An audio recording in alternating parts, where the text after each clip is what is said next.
Hello everyone. आज की इस वीडियो में हम बात करेंगे कि फॉल्स ब्रेकआउट्स को आइडेंटिफाई कैसे करें और उनको अवॉइड कैसे करें। Let's get started. सबसे पहली चीज़, फॉल्स ब्रेकआउट्स होते क्या हैं। फॉल्स ब्रेकआउट्स एक टाइप का ट्रैप होता है जिसमें most of the time traders फंस जाते हैं। चलिए इसको समझने की कोशिश करते हैं।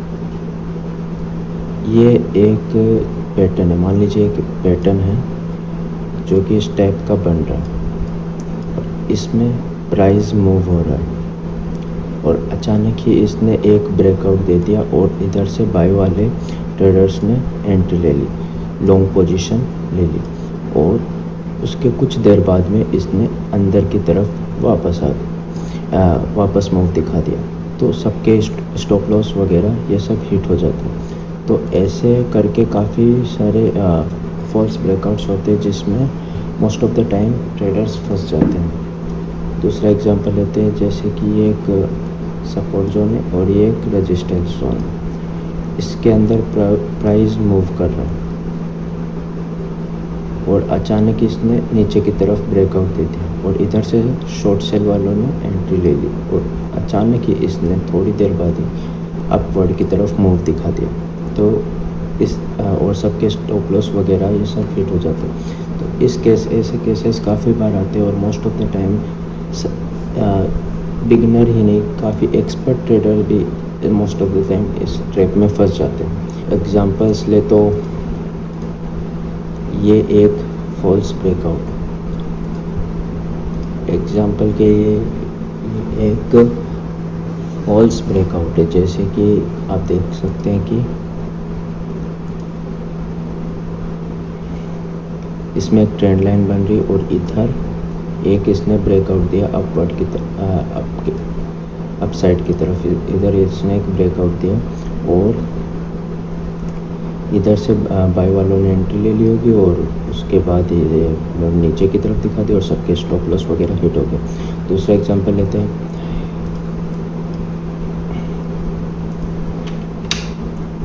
आयशर मोटर का है दूसरा एग्जांपल है। इसमें इस साइड की तरफ बाय वालों ने एंट्री ले ली होगी और उसके बाद में स्टॉप लॉस सबके हिट होंगे। ये दूसरा एग्जांपल था। ये है तीसरा एग्जांपल फॉल्स ब्रेकआउट का। ये है चौथा एग्जांपल फॉल्स ब्रेकआउट का। टाइटल में ये एक अच्छा खासा सपोर्ट जोन था, उसके बाद में इधर से इसमें एक डाउन साइड की तरफ कैंडल बनाया, बुलिश कैंडल बना, काफ़ी लोगों ने एंट्री ले ली होगी। उसके बाद में सबके स्टॉप लॉस वापस हिट हो गए। एक और फॉल्स ब्रेकआउट, ये तो काफ़ी ही बेहतरीन एग्जांपल है एक फॉल्स ब्रेकआउट का, जिसमें आप देख सकते हैं कि एक ट्रेंड लाइन बन रही है और एक लंबी चौड़ी विक बनाई है इसने और उसके बाद इसने अपवर्ड की तरफ मूव दिखा दिया। तो सबके स्टॉप लॉस हिट हो गए होंगे। ये डेली कैंडल है HDFC का।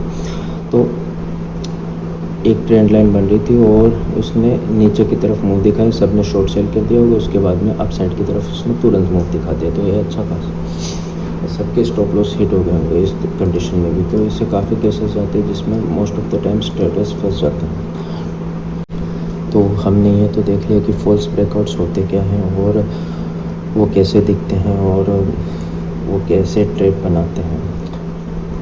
अब करते हैं बात कि उनको अवॉइड कैसे किया जाए। तो उनको अवॉइड करने के लिए 4 स्टेप्स है। सबसे पहले जो स्टेप है वो ये है कि let the pattern fill itself. मतलब कि चाहे कोई भी पैटर्न हो, एक बार एग्जांपल ले लेते हैं, चाहे कोई भी पैटर्न हो, असेंडिंग पैटर्न हो, डिसेंडिंग पैटर्न हो, फिर सिमेट्रिकल पैटर्न हो, कोई भी पैटर्न हो। एक बार एग्जांपल ले लेते हैं कि ये एक पैटर्न है। अब मान लीजिए इसमें प्राइस मूव कर रही है इस तरह से और उससे पहले ही क्लोज होने आखिर तक जाने से पहले ही इसने एक ब्रेकआउट दिखा दिया। तो काफ़ी ज़्यादा चांसेस है कि ये वापस मूव अंदर की तरफ करेगा, क्योंकि ये लिटरली मैंने भी एक्सपीरियंस की है काफ़ी बार ये चीज़। तो इसमें काफ़ी ज़्यादा चांसेस है कि प्राइस अंदर की तरफ वापस मूव करेगा। अब जब तक ये पैटर्न प्राइस इसमें मूव करता छोटा नहीं हो जाए, तब तक ये यकीन करना मुश्किल है कि ये एक रियल ब्रेकआउट है। और ये जब छोटा हो जाता है उसके बाद में ब्रेकआउट देता है तो काफ़ी ज़्यादा चांसेस है कि अच्छा खासा मूवमेंट ऊपर की तरफ या फिर नीचे की तरफ अगर ब्रेकआउट देते हो तो काफ़ी ज़्यादा चांसेस है कि नीचे की तरफ ये पुल बैक दे सकता है, अच्छा खासा मूवमेंट इसमें आ सकता है। लेकिन जब तक ये मूव करते करते करते छोटा ना हो जाए उसके बाद ब्रेकआउट दे तो तब तक ये यकीन करना मुश्किल है कि ये एक रियल ब्रेकआउट है। अब दूसरा जो स्टेप है वो ये है कि let the candle close first, मतलब कि ये एक पैटर्न है और इसमें प्राइस मूव कर रहा है। तो इधर इसने एक कैंडल बनाई और वो कैंडल लंबी थी, थोड़ी लंबी चौड़ी कैंडल थी। और अब ये कैंडल अप साइड की तरफ आके वापस नीचे की तरफ मूव दिखा सकती है, चाहे वो डेली कैंडल हो चाहे वो आवरली टाइम फ्रेम की कैंडल हो।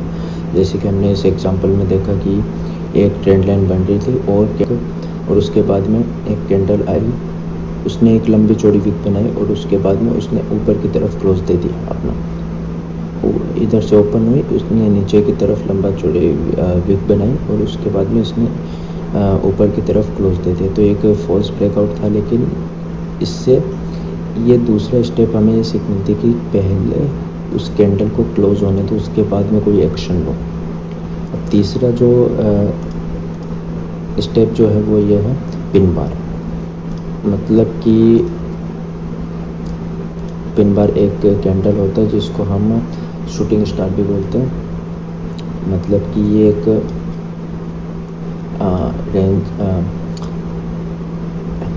रेंज है जिसमें प्राइस मूव कर रहा है।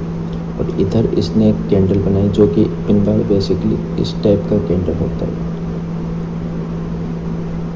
इस टाइप की उसका बॉडी स्ट्रक्चर होता है। ऊपर से विक लंबी होती है और नीचे से बॉडी छोटी होती है। तो इस टाइप का कैंडल होता है। अगर उसने इस टाइप का अगर कोई कैंडल बनाया ऊपर की तरफ लंबी ब्रेकआउट, जो उसकी विक जो होती है उसने ब्रेकआउट दिया ऊपर की तरफ और उसने ऐसा कैंडल बनाया, तो ये काफ़ी ज़्यादा चांसेस है कि ये प्राइस वापस नीचे की तरफ ही मूव करेगा। इसका एक एग्जांपल ले लेते हैं हम,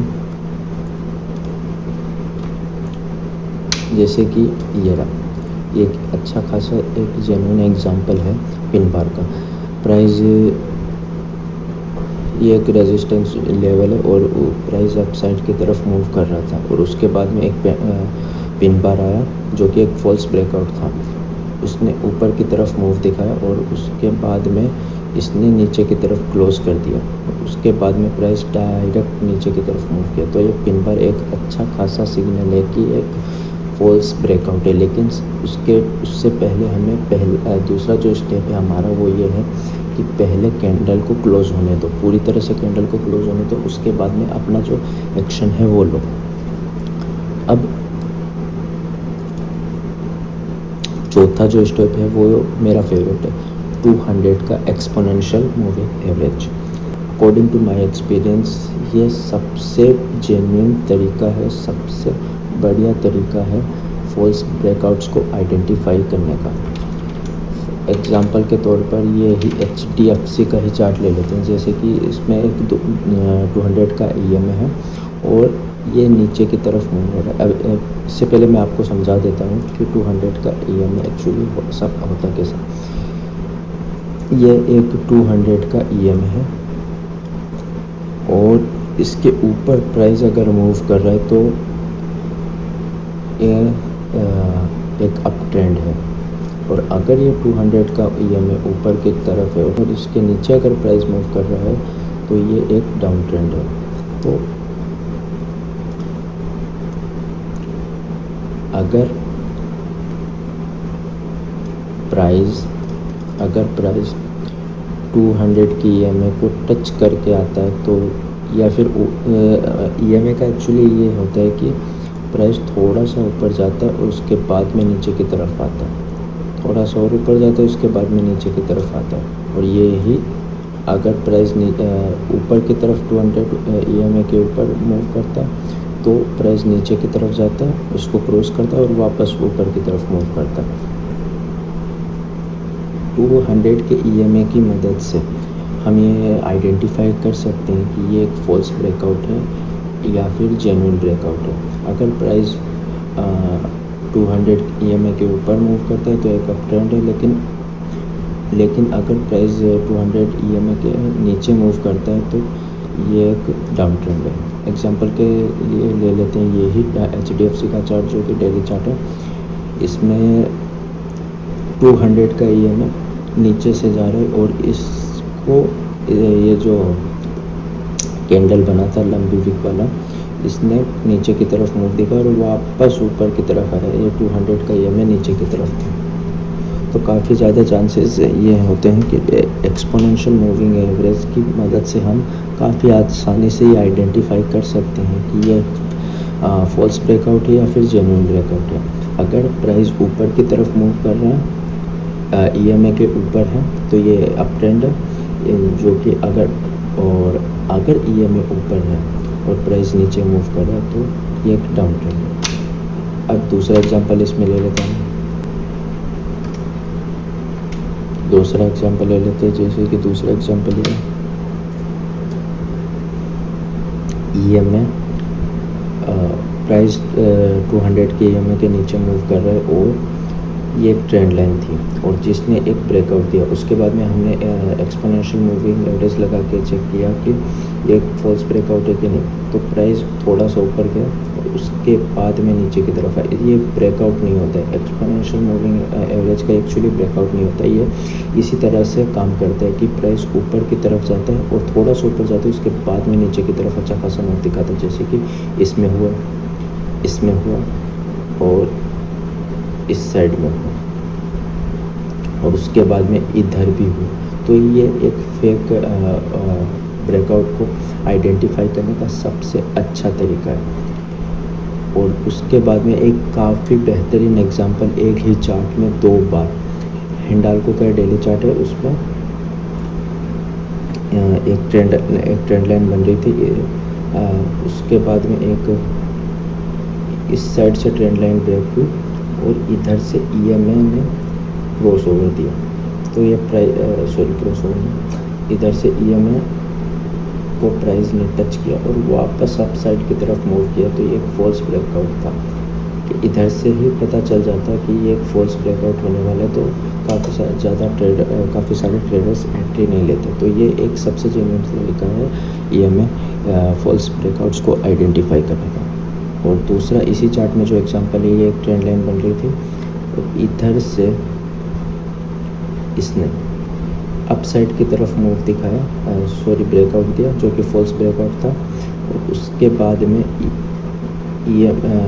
वापस से EMA के ऊपर से होता हुआ वापस इसने एक अच्छा खासा डाउन ट्रेंड दिखा, डाउन साइड की तरफ इसने अच्छा खासा मूव दिखा। तो इससे साबित होता है कि फॉल्स ब्रेकआउट और EMA की मदद से हम अच्छी तरह से काफ़ी जेन्युइन तरीके से फॉल्स ब्रेकआउट को आइडेंटिफाई कर लेते हैं कि ये EMA का एक्चुअली ये इसी तरह से वर्क करता है कि प्राइस थोड़ा सा ऊपर जाता है, उसके बाद में नीचे आता है।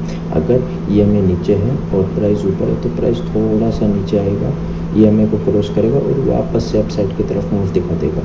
और अगर EMA ऊपर है और प्राइस नीचे है और नीचे से ऊपर प्राइस जा रहा है और उसके बाद में EMA को क्रॉस करता है तो वापस वो नीचे की तरफ मूव दिखा देगा। ये इसी तरीके से EMA काम करता है और इसी तरीके से हम आइडेंटिफाई कर सकते हैं कि फॉल्स ब्रेकआउट और फॉल्स ब्रेकआउट्स को आइडेंटिफाई कर सकते बड़ी ही आसानी से। सो आज के लिए बस इतना ही। Thank you so much, hope you like this video. Thank you so much.